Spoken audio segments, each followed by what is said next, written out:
It all started long before Vecna ever stepped into our nightmares. Long before Hawkins fell apart. And long before the gates tore open. It began with a boy who felt out of place in his own family.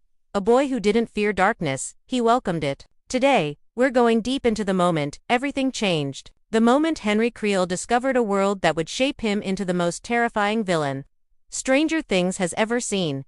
Henry Creel was never a normal kid. While most children spent their days playing outside or avoiding chores, Henry lived in his own quiet world. But this world wasn't peaceful. It was made of thoughts he couldn't explain, feelings he didn't understand, and powers he didn't know how to control. From the outside, the Creel family looked perfect. A happy father, a loving mother, and 2 children starting a new life in Hawkins. But the house they moved into didn't break Henry. Henry was already broken long before he stepped inside those walls. He didn't see the world the way others did. While kids feared spiders, Henry watched them with interest. While others followed rules, Henry questioned why those rules even existed. He felt something dark and heavy inside him, like he was carrying a secret no one else could see. And slowly, he learned how to use it. Henry's earliest powers were small and unpredictable. A flicker of a light here, a strange feeling of control there. His thoughts could push his surroundings, but only in short bursts. These abilities were nothing compared to what he would later become, but they were enough to show him he was different, special. And instead of being afraid, Henry leaned into it. He didn't just accept this part of himself. He embraced it, but his power also isolated him. He didn't connect with other kids, and he barely connected with his family. To him, people were confusing and exhausting. They lived simple lives, filled with routines, limits, and expectations that Henry had no interest in following. When he looked at the world, he saw a cycle he didn't want to be part of. He felt like an outsider in his own home, trapped in a life that wasn't built for him.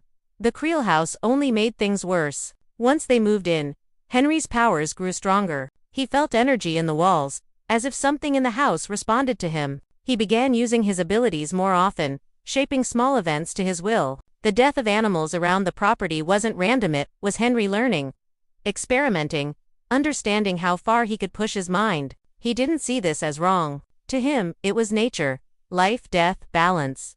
This strange behavior terrified his family, especially his mother, who felt something unnatural in their home. But Henry wasn't possessed, cursed, or influenced by the upside down yet. These powers came from him alone. They were raw, unfocused, and dangerous, but they were his.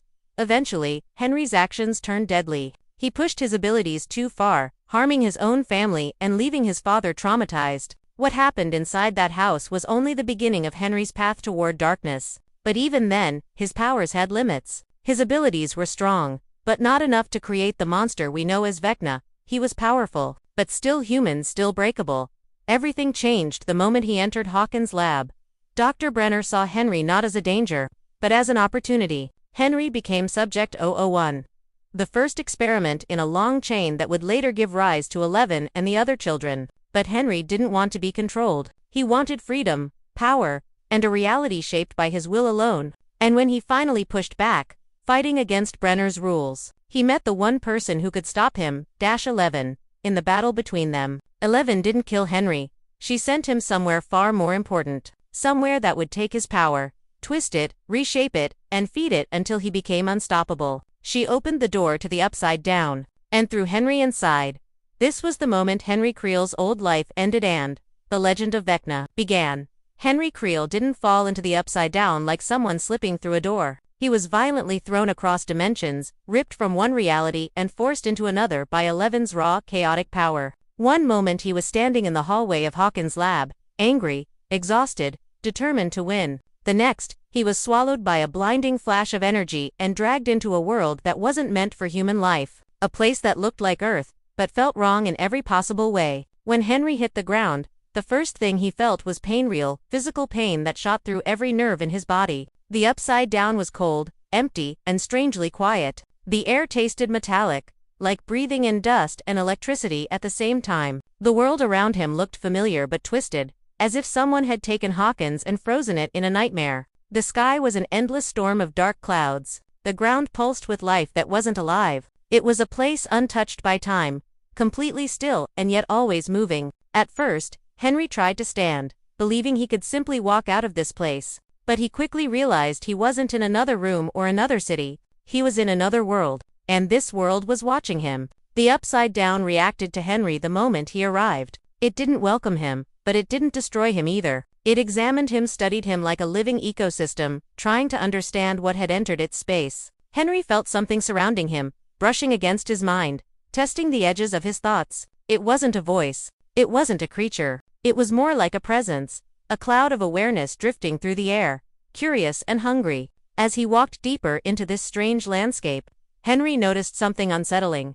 The Upside Down seemed to change based on his emotions. When he felt fear, the ground beneath him twisted slightly. When he felt anger, the red lightning above the sky cracked louder. This place wasn't just alive, it was responsive. It moved with him, listened to him, almost as if it recognized the darkness inside him and wanted to reflect it back. Days and nights didn't exist in the Upside Down.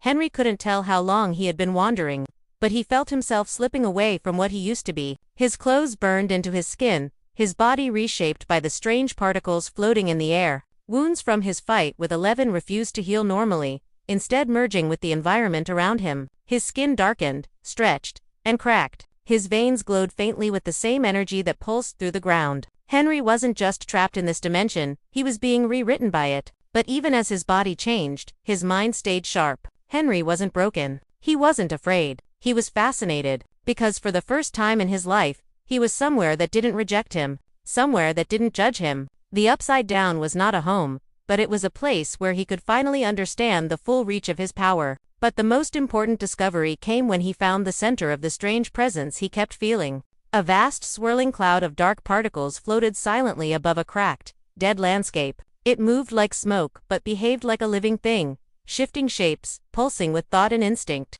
Henry didn't know it at the time, but he was standing in front of the raw form of what the world would later call the Mind Flayer. He didn't approach it out of fear or confusion, he approached it out of recognition. It was the same darkness he had always felt inside himself. Wild, chaotic, untamed. And like him, it was alone. As Henry stepped closer, the particles reacted, swirling around him like a storm finding its eye. They didn't attack. They didn't flee. They circled him, studying him, connecting with him on a level deeper than language. In that moment, something important happened. The Upside Down didn't choose Henry. Henry chose it. This was the beginning of a bond that would reshape both of them. A moment where a broken human and a formless hive-mind found each other in a world without rules. And together, they were about to create something far more powerful than either one of them alone. When Henry stood before that swirling cloud of shadow particles, he didn't immediately understand what he was looking at. It wasn't a creature with teeth or claws. It wasn't a monster hiding in the dark. It was something far stranger, something without shape, without limits, without a physical form. It behaved like smoke, but it moved like a mind. Every particle drifted with purpose, as if it had a single thought running through thousands of tiny bodies. Henry didn't feel fear. Instead, he felt a calm he had never felt before. This world didn't resist him the way his old life did. Nothing here pushed back. Nothing here tried to cage him, control him, or label him. The shadow particles seemed to sense that he wasn't just a visitor. He was something they had been waiting for.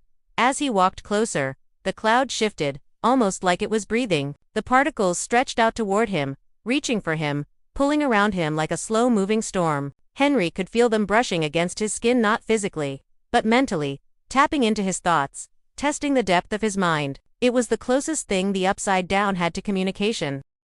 And then it happened. Henry didn't hear a voice, but he felt an understanding. The particles were not a single creature, they were a hive mind, a collective intelligence spread across the entire dimension. They had no leader, no shape, no direction. They simply existed, waiting for something strong enough to control them, shape them, give them purpose. Henry realized he was that something. He focused his thoughts the way he had learned to do. Since childhood, sharp, cold, and controlled. The shadow particles responded instantly. They twisted into patterns, forming brief shapes before collapsing back into mist. Henry pushed harder, imagining something familiar, something that had stayed with him since he was a boy. A shape that represented control, order, and predatory perfection. And right there, floating in front of him, the swirling mass began to form the silhouette of a giant spider. This was the moment. Henry Creel created the Mind Flayer. The particles didn't give him the idea. They didn't force a shape on him. He shaped them. Every movement of the cloud followed his thoughts, his memories, his vision. The spider was something Henry had always admired as a symbol of quiet power, a creature that built its own world, trapped others inside it, and stayed perfectly calm at the center of its web. The hive mind accepted Henry's design, took it in, and became it, and in that moment, Henry realized something extraordinary. He wasn't just manipulating this creature, he was becoming part of it. The particles began to wrap around him, sinking into his skin, merging with his nerves, linking directly to his brain. Henry didn't resist. He opened himself to it, letting the entire consciousness of the Upside Down flow through him. His thoughts expanded beyond his own body, stretching across the dead landscapes, through the air, into every corner of the dimension. For the first time in his life, Henry felt limitless. The shadows strengthened him, feeding him energy he never had before. His abilities telekinesis, telepathy, mental manipulation stretched wider than he thought possible. The hive mind sharpened his focus, expanded his senses, and magnified the darkest parts of him. Henry wasn't gaining new power. He was unlocking the full potential of the power he already had, boosted by the energy of an entire dimension. But this connection came with a price. Henry's human body couldn't handle the constant surge. The particles began reshaping him, twisting his skin, burning through his veins, and rebuilding him into something that matched the darkness of his new mind. He felt the pain, the tearing, the transformation, but he welcomed it, because he wasn't losing himself. He was shedding who he used to be. He was being reborn. From this fusion, a new identity formed. No longer Henry Creel, the strange boy. No longer Subject 001, the experiment. He became the master of the hive mind, the architect of the Upside Down, and the creator of the Mind Flayer's physical form. This was the moment Henry Creel stopped being human, and the moment Vecna began to rise. The transformation didn't happen all at once. Henry Creel didn't simply step into the Upside Down and rise as Vecna the next day. It was a slow, brutal evolution, one that tore apart what was left of his humanity and rebuilt him into a creature shaped by rage, control, and absolute purpose. The moment Henry connected with the shadow particles, the fusion triggered a chain reaction he couldn't stop even if he wanted to. Every second he spent in the Upside Down pulled him deeper into its energy, until the barrier between himself and the dimension began to dissolve. The hive mind inside the particles filled Henry with more mental force than he had ever felt. His thoughts multiplied, stretching far beyond a single brain. His consciousness could now slip through the fog, seep into the ground, travel through the air like electricity. He saw the entire Upside Down at once, every corner of it, every pulse, every shift. It was like becoming a god inside a dead world. Power that had once come to him in short bursts now flowed constantly through his nerves. But that power came with a cost. Henry's physical body began to reject the intensity. His skin blistered, cracked, and peeled as the energy coursed through him. His bones twisted under pressure. The particles drilled into his flesh like thousands of tiny threads stitching themselves into him. The pain wasn't normal pain, it was deeper, as if his entire form was being rewritten from the inside out. But Henry didn't scream. He didn't fight it. He accepted it because he understood something. The transformation wasn't destroying him. It was refining him. The Upside Down shaped in the way a blacksmith shapes metal, by burning away weaknesses until only strength remains. As the hive mind merged with Henry, everything about him warped into a new, terrifying design. His skin hardened into a rough, vine-like texture. Long, dark tendrils wrapped around his limbs, binding to him like a second nervous system. His eyes sank deep, glowing faintly with the same strange light that ran through every creature in the Upside Down. Even his fingers stretched unnaturally, forming the claw-like hands he would later use to kill across dimensions. Henry's transformation wasn't random, it followed the blueprint of his mind. His darkest thoughts shaped his new body. His desire for order gave him the rigid, branch-like structure covering his frame. His hunger for control molded the tendrils around him like living roots. His fascination with death and quietness made his new form silent and predatory. The boy who once studied spiders became the monster who created webs between worlds. But the biggest change happened not in his body, but in his purpose. Before the Upside Down, Henry was a boy angry at the world. Inside the Upside Down, he became something much more defined. He saw himself not just as an outsider, but as the rightful architect of a new reality. The hive mind gave him clarity. With his expanded senses, he understood how fragile the human world truly was. He saw every fear, every weakness, every flaw. And in that clarity, Henry crafted a mission. He would shape the real world the same way he shaped the Mind Flayer, through force and control. He didn't plan to invade immediately. He studied. He learned the rules of this dark dimension. He discovered that time didn't move normally here. That memories carried more weight. That physical objects were echoes. The Upside Down wasn't finished, Tit was waiting for someone to finish it. Henry believed he was that someone. When he finally rose from the cracked ground, no longer human, no longer Henry, the transformation was complete. The boy had died. The experiment had vanished. What stood in his place was a being built from both the darkest parts of human nature and the limitless energy of the Upside Down. This was Vecna, not a servant of the Mind Flayer, but its creator, its master, and the mastermind behind every shadow that would later fall on Hawkins. And now, empowered beyond anything he had ever imagined, Vecna was ready to begin writing the story he had waited his whole life to tell, a story of destruction, revenge, and the birth of a new world carved from the remains of the old one.